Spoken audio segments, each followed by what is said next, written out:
¿Pero tenías una pregunta? Y entonces, Sí. y entonces ahí cómo se hace un consenso, porque, o sea, esa es creo que una de las mayores faltas de la antropología social, porque, o sea, al final nuestro dato es de a partir de la teoría de la observación y todo el mundo se la pasa diciendo es que cada campo es distinto, es que cada sociedad es distinta. Entonces realmente nunca vamos, porque al final nuestra base, la carnita del trabajo va a ser lo que hayamos sacado de nuestras observaciones en campo y ya las teorías sustantivas y nuestra posición teórica son lo que le da forma.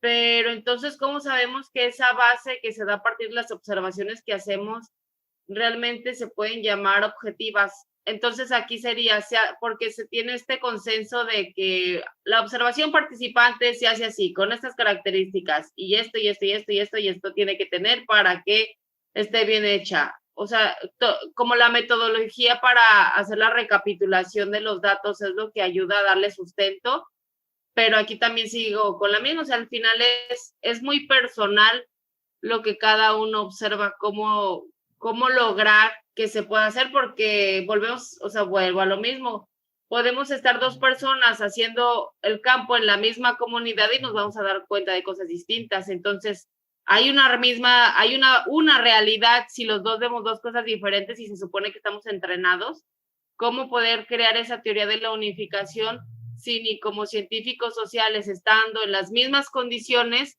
tenemos el mismo dato, a pesar de que pues se supone que tenemos el mismo bagaje académico, pero nuestro bagaje personal es lo que hace que veamos cosas diferentes. Bueno, ahí hay dos cosas o tres que habría que discutir. O sea, lo primero está el currículum oculto.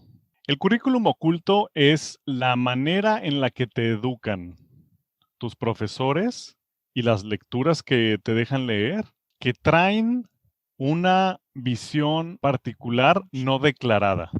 Es decir, no te dicen que están siendo relativistas, no te dicen que están siendo neopositivistas o neoevolucionistas, no te lo dicen, pero la manera en la que te dicen que se hacen las cosas, la manera en la que te recomiendan técnicas para campo, están acorde a ese currículum oculto.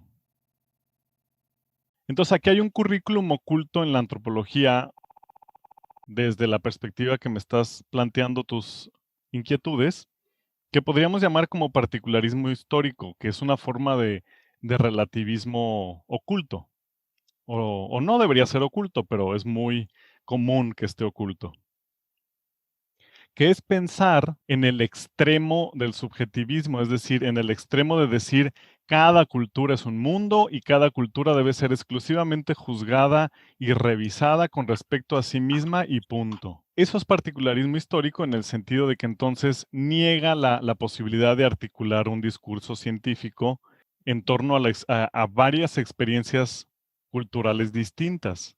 Ahí lo que habría que hacer, pues lo que habría que hacer es señalarle a los colegas que no están siendo explícitos con respecto a un currículum particular. No le puedes decir a nadie, digo, sí puedes, ¿no? Pero digamos que no se los vas a decir.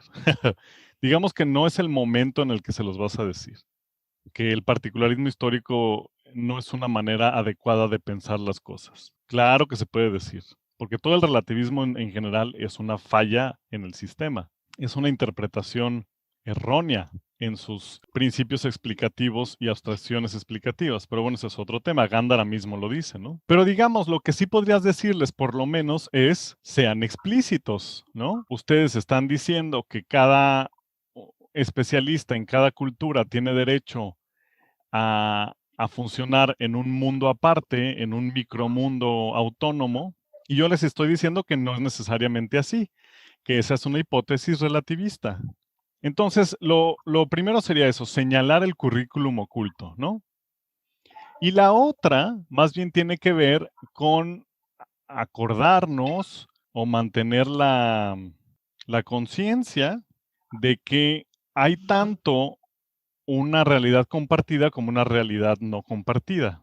Y que la ciencia, dependiendo de el objeto de estudio y de tu perspectiva teórica, puede procesar como datos ambos. tanto datos de la experiencia compartida como datos de la experiencia no compartida. Ahí es cuando tú tienes que tomar decisiones de tipo teórico, porque veamos, es un hecho que hay cosas que se pueden compartir y cosas que no. Hay científicos que dirán las cosas que no se puedan compartir no las vamos a tomar como ciencia, ¿no? De ahí esos empirismos que yo llamo irreflexivos, ingenuos, descabezados.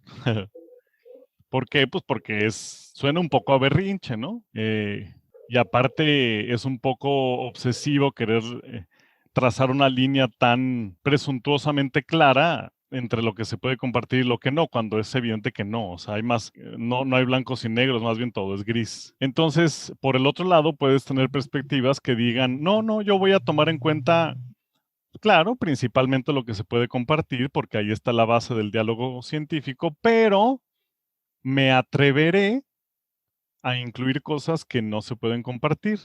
De ahí cuestiones como el perspectivismo, ¿no? El perspectivismo le permite o legitima al antropólogo a hacer sus propias interpretaciones sobre la mentalidad o la visión subjetiva de aquellas personas teóricamente existentes en un tiempo teórico, en una circunstancia teórica. O sea, como que legitima un proceso de empatía y de intuición, ¿no? ¿Y cuál es el criterio de falseabilidad de una afirmación perspectivista? Pues que la historia nos suene lógica a los demás. O sea, que es como una construcción literaria narrativa lo que propone el perspectivismo, que no es nada nuevo, ¿no?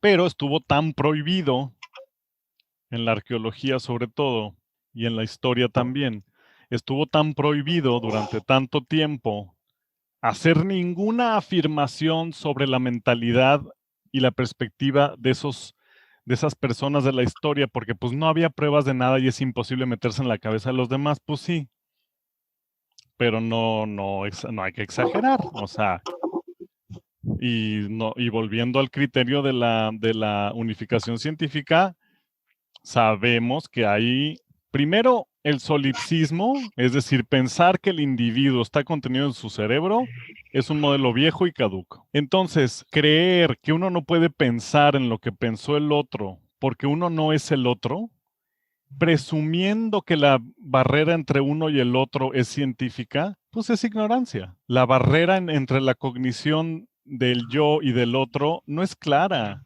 No hay evidencia científica. Entonces, desechar la intuición y los mecanismos de reproducción de la probable mentalidad del otro, nada más porque sí, es ignorancia.